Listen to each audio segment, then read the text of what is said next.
Ladies and gentlemen and boys and girls from Lima Shenanigans of 1977, it's Tuesday, and you know what that means. It's time for the NXT Event Center Wrestling Report. And now here's the man that will bring you all the wrestling happenings from the WWE Superstars of tomorrow, Eric M. Lima.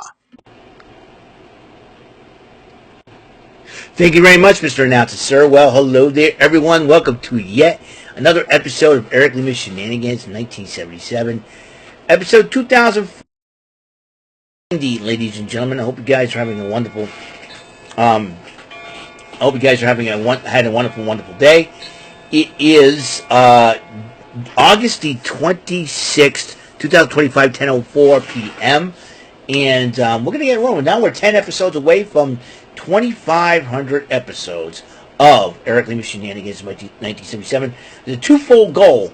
That one, I want to make it to 2,500 episodes by the end of the month, by the time my mandatory sabbatical is over, or by the third anniversary of Eric Lima Shenanigans in 1977. 3 years I've been doing this. A grand total of 14 years doing YouTube. 14. Next year will be 15, which is going to be crazy to say the least. So I am really stoked about. August is almost come to an end. It's one of the toughest, a very tough month for me. But I'm trucking through. Still going through, trucking through, and all that good stuff. And I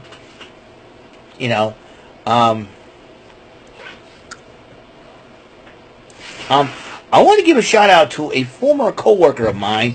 He recently quit working this past Friday. I forgot to give him a shout out just in case he has YouTube or looks at my videos. John Allen Swaggerty. And John, if you're watching this, buddy, I meant to say, I did not get a chance to say goodbye to you at work this past Friday, so I miss you. I'm going to miss you. You are a great worker, a very nice guy, and I hope you enjoy your stay in Massachusetts for a while. I know you're from originally from Illinois, but and enjoy your stay in Massachusetts and learn a lot about it. If you have any questions, you can find buddy. So gonna miss you. So I figured, well, we're gonna talk about a little bit about NXT. As you know, this is the fallout from Heatwave. And boy, the heat has been turned up to the max, ladies and gentlemen. You got No Mercy coming up in September. You got Worlds Collide, and now a new title is coming to NXT. Tell you a little bit more about it. Well, technically it's not new, but you'll get the idea.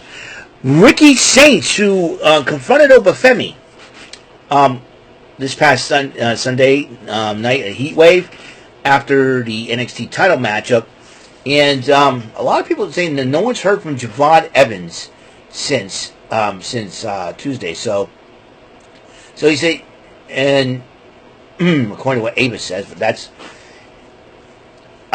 Ricky Saints decided to issue the challenge to Obafemi for the NXT Championship. Josh Briggs says, if anybody wants that shot, it's me. And the two are about to go at it. And Ava says, I know where you're going with this, and since we haven't heard from Javad Evans, here's the deal. Tonight there will be a number one contenders matchup.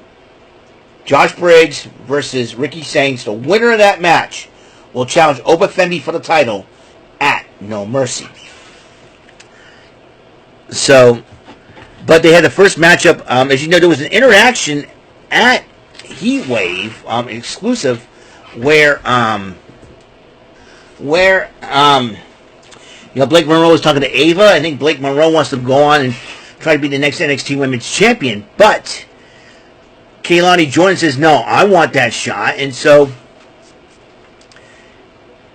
if anybody should be the next champ, it's me. So Ava says, okay, you two are going to go at it one more time, one-on-one. So they're going to run it back.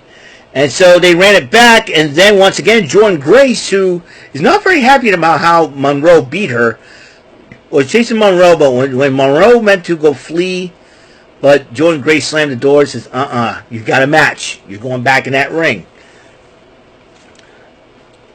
And then when Monroe went back in the ring, Kaylani Jordan finished her off. 1, 2, 3. Kehlani Jordan has won the match. Sarah Schreiber interviewed Miles Bourne before his blindfold matchup, and he goes, I'm going to need the fans' help to help me defeat Lexis King. So there was a blindfold matchup, the first one in quite a while.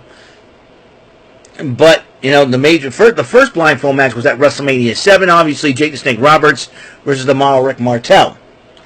And so during the matchup, Miles Bourne was stuck in the corner. Lexis King was feeling the referee, who I thought was Miles Bourne, thumb to the eye. And then as the referee was blinded, Lexis King picked up his mask and saw where everything is, gave Miles Bourne a low blow while the referee was not looking, and ended up beating Miles Bourne. Cheater, pumpkin eater. Lexis King, you're a jerk and a half, man. So, Charlie Dempsey was talking to Ren Sinclair, says, I got you a partner. Kendall Gray, who said she's doing it for Ren. And so Ren Sinclair and Kendall Gray, Ren Sinclair was a former guest on the Rant and Rave podcast. We're talking years ago. Teamed up with Kendall Gray to take on, when Ren Sinclair was known as Matty Renkowski. Kendall Gray teamed up against the Cullings, Izzy Dane. It seems like Tatum Paxley is the newest member of the Culling, and Paxley and Dane picked up their first victory as a tag team in that matchup. Trick Williams addressing the NXT fall schedule, and he says, let's talk about it. But Trick Williams is still the TNA World Champion. I got a feeling that his title may be next to drop. And then there was the number one contenders match, Ricky Saints versus Josh Briggs. These two went at it. Even Ricky Saints paid tribute to The Undertaker with his old school clothesline type hold. You gotta love that. In the end, Ricky Saints did win the matchup. And then Ricky Saints says, Obafemi, I'm coming for you. At No Mercy. So Lola Vice was talking to Sol Ruca and Zarya about their 6-woman tag against Fatal Influence, and Sol Ruca says, hey, I got something for you, Lola. Gave Lola a shirt, and Lola says, it's cute, I'm going to wear it. Jada Parker interrupted them, and then Lola's like, I'm not in the mood, Jada. No, it's not like that. I'm going to congratulate you, give you props. You were killing it out there. Mad respect to you. So Jada Parker giving Lola Vice some props. Gotta love that. But then Lash Legend interrupts her. And then all now, Lash Legend was talking smack, and Jada Parker says, oh no, I'm out of here. So, anyways, she walks, and I think Cale Dixon said something stupid, and he got knocked down for his trouble. So, anyways, they were in the locker room. And then Jada Parker walks by, she Stacks flirting with Ariana Grace, and she goes, ew, I'm going to be sick. I don't blame you, Jada Parker. And you already know those two are together, and plus they're engaged, so could be a new storyline between the two of them. Who knows for sure? Who knows for sure on that one? Let's see, what are we at here? So Obafemi was confronted by Saints. Saints addresses Femi, saying, I'm coming after you for that NXT title. And then Obafemi says, you know what? Bring it on all you got. But then Dark State interrupts and says, hey, do we think we want one of the belts? And make us do whatever we want. And they started jumping on Saints and Femi until Hank and Tank came in, the Belly Boys, and did their thing. All 8 men were brawling in the end. And the title that is coming to NXT, the WWE Speed Championship, will be exclusive to NXT. As in fact, she announced the women's division will go first, as Sol Ruca is going to be challenged for the NXT title. Sol Ruca is going to be challenged for the WWE Speed title at No Mercy. And 4 female wrestlers are involved in this matchup. It will be Candice LeRae from SmackDown. You got, I wrote it down here. It's a good thing I wrote things down. Lainey Reed from NXT. You got Xia Brookside from TNA and Fabi Apache from AAA. And the first matchup next week will be Candice LeRae versus Xia Brookside. Whoever wins that match will face Sol Ruca for the WWE Women's Speed Championship at No Mercy. Tyra May Steele, speaking of women's action, Tyra May Steele went one-on-one with Alba Fire. Heck of a matchup. Chelsea Green and Piper Niven tried to get involved, but it worked out to no end because Tyra May Steele picked up the victory. Chelsea Green attacks Steele from behind, throws her out of the ring. Tia High says, "What are you doing?" You're talking smack, and she tried to hit him. He blocked her attack, but then he got blindsided by the North American champion, Ethan Page, and Ethan Page decided to drape the Canadian flag on him. Very disrespectful towards that flag. And disrespectful towards our flag. So Hank and Tank talked to Ava about Dark State and said, "Hey, we want a shot." He said, "Well, you guys got their match, but you're going to be an 8-man tag." So their partners will be Oba, Femi, and Ricky Saints next week. They'll join up with Hank and Tank against Dark State. And they said after the match, we'll talk about your rematch clause with Dark State. Sarah Schreiber interviewed Fatal Influence. It seems like Jasmine Nix is getting sick and tired of being blamed for everything. So I'm gonna, since Speed Championships on NXT, I want to bring it that title. And then Jason James goes, no, I'm the one who should bring the title. And I think, and then Jasmine Nix kind of spoke up and was about had enough.